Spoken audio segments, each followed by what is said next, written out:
हमारे पास as labour department ज़्यादातर complaints wages से रिलेटेड आती हैं, जिनमें कई बार क्या होता है कम पेमेंट दी गई होती है या पेमेंट दी ही नहीं गई होती।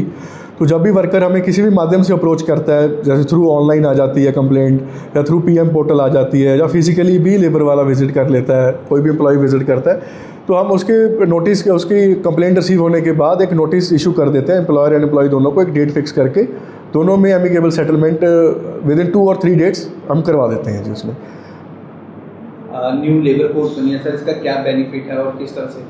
जैसे अभी आप सबको पता है कि न्यू लेबर कोड्स आए हैं और we are in a transition phase. तो 4 लेबर कोड्स जो आए हैं वो 21 नवंबर 2025 से एप्लीकेबल हो गए हैं एंड यूटी अभी is currently in a phase of framing of rules regarding the 4 labour codes. और इन चारों कोड से आने से कुछ चेंजेस, जो मेजर चेंजेस आई हैं वो ऐसे हैं कि लेबर इंस्पेक्टर को, जैसे अब लेबर इंस्पेक्टर का हम फैसिलिटेटर कर दिया है, he will facilitate you more than an inspecting you. पर कोई भी एम्प्लॉयर को अगर किसी चीज़ की ज़रूरत है तो वो लेबर इंस्पेक्टर उनको फैसिलिटेट करेंगे regarding the any of the thing they required in their establishments. And further जैसे फ्लोर वेज अब एक डिसाइड हो गई है, जैसे सेंट्रल गवर्नमेंट एक वेज डिसाइड करेगी, उससे बिलो कोई भी स्टेट गवर्नमेंट अपनी मिनिमम वेज नहीं डिसाइड कर पाएगी।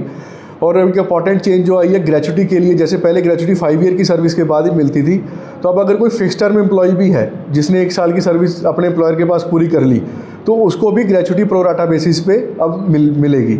और अगर आगे चेंजेस की बात की जाए तो जैसे रिकॉर्ड्स पहले एम्प्लॉयर फिजिकली मेंटेन करते थे, तो अब उनको डिजिटल माध्यम से वो अब अपने रिकॉर्ड्स मेंटेन कर सकते हैं। इंस्पेक्शंस भी अब फिजिकल फॉर्म से ना होकर डिजिटली प्लेटफॉर्म पे होंगी।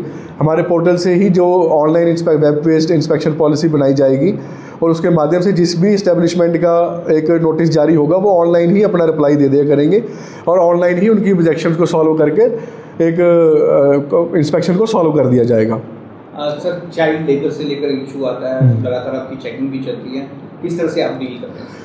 जब भी कभी चाइल्ड लेबर से रिलेटेड कोई कंप्लेंट आती है या अदरवाइज़ भी हम मंथली पखवाड़ा चलाते हैं जब भी चाइल्ड लेबर के रिलेटेड, तो एज अ टीम हम जहाँ भी कंप्लेंट आई होती है वहाँ विजिट करते हैं, जिस टीम में के CWC police official and CDPU department से भी लोग होते हैं और एज अ टीम हम जाके वहाँ पे इंस्पेक्ट करते हैं। मेरी टीम से लेबर इंस्पेक्टर रहते हैं और बच्चे को रेस्क्यू करने के बाद CWC के ऑफिस में उनको पेश कर दिया जाता है और वो इंक्वायरी कंडक्ट करके पहले ये बताया जाता है कि वो चाइल्ड वर्कर है भी, चाइल्ड लेबर है भी है और अडोलेसेंट है।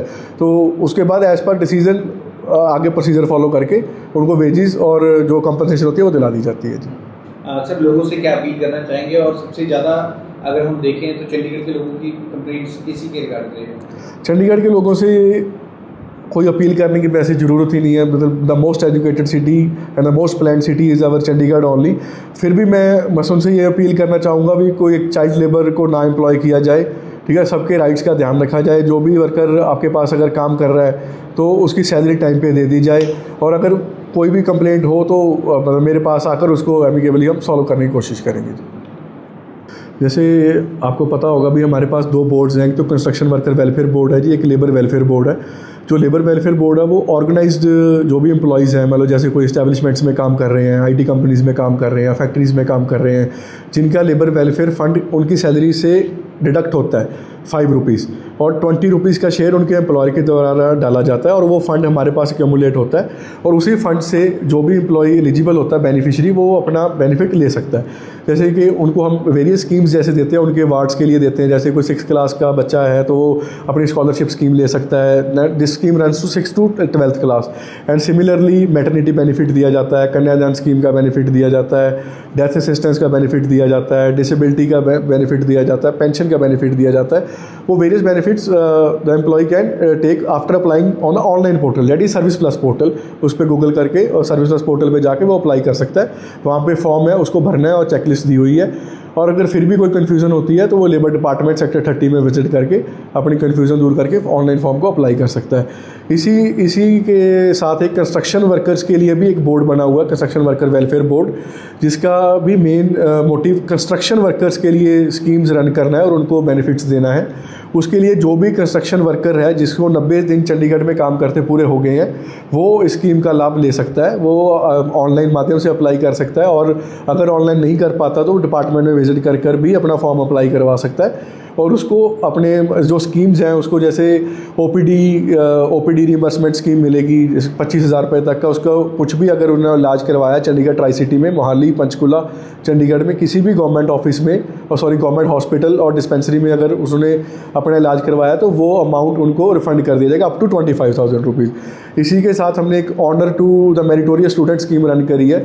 अगर कोई भी कंस्ट्रक्शन वर्कर का बच्चा 85% से अब मार्क्स लेके आएगा 85 to 90% के बीच, तो उनको 1 लाख रुपया हम ऑनर के तौर पे देंगे। अगर 90 से प्लस है और 95 के बीच में तो 1,50,000, और अगर 95 प्लस मार्क्स है तो 2 लाख रुपया हम उनको एज अ ऑनरेरियम आगे अमाउंट देंगे over and above the scholarship amount. और इसी के साथ अगर पेंशन की स्कीम्स भी हैं, अब old age pension, window pension, disability pension, सबको 3,000 रुपये कर दिया गया है। जो भी बंदा इसके लिए एलिजिबल है उसको 3,000 रुपये की पेंशन मिलेगी। और कन्यादान की स्कीम है जो 75,000 रुपये अमाउंट कर दिया गया है। ऐसे भी अदर स्कीम्स हैं जो भी मतलब ज़्यादा स्कीम्स का बंदा लाभ ले सकता है after visiting the office please.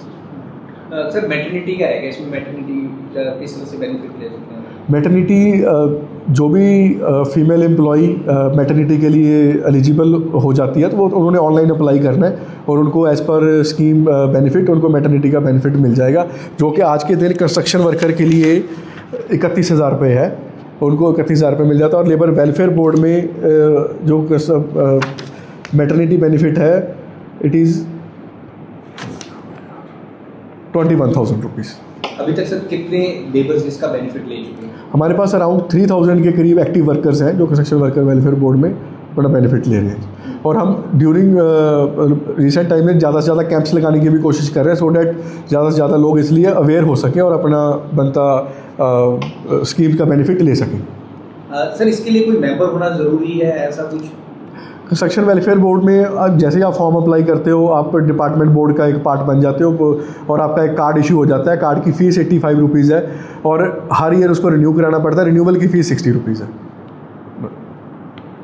और कुछ कहना चाहेंगे सर लेबर्स को, जिन लोगों को ये समझ नहीं आता? वह मैं इस ऑनलाइन माध्यम से यही ज़्यादा से ज़्यादा अपील करना चाहता हूँ लोगों से भी, किसी चीज़ की कोई डरने की बात नहीं है। अगर कोई भी कन्फ्यूज़न आपको अपने बेनिफिट से रिलेटेड होती है, आपको कोई एम्प्लॉयर पे नहीं कर रहा, आपको कोई स्कीम की इंटाइटलमेंट है आपको नहीं पता चल रही, आप एनी टाइम किसी भी टाइम ऑफिस आवर्स में आप मेरे लेबर ऑफिस में विज़िट कर सकते हो, जो कि सेक्टर 30 में लोकेटेड है। एक सर फिक्स टर्म वोटर की आपने बात की, ग्रेजुएटी की बात की, उसके बाद एक न्यू लेबर कोड आने के बाद एक नई इंपॉर्टेंट चेंज आई है जो कि एक फिक्स टर्म एम्प्लॉय के रिलेटेड है। पहले जैसे था ग्रेजुएटी के लिए एलिजिबिलिटी 5 ईयर्स की सर्विस के बाद होती थी। अब अगर कोई फिक्स टर्म एम्प्लॉय है, अगर उसने 1 साल की सर्विस पूरी कर ली है अपनी, तो he is also eligible for a gratuity on a pro rata basis.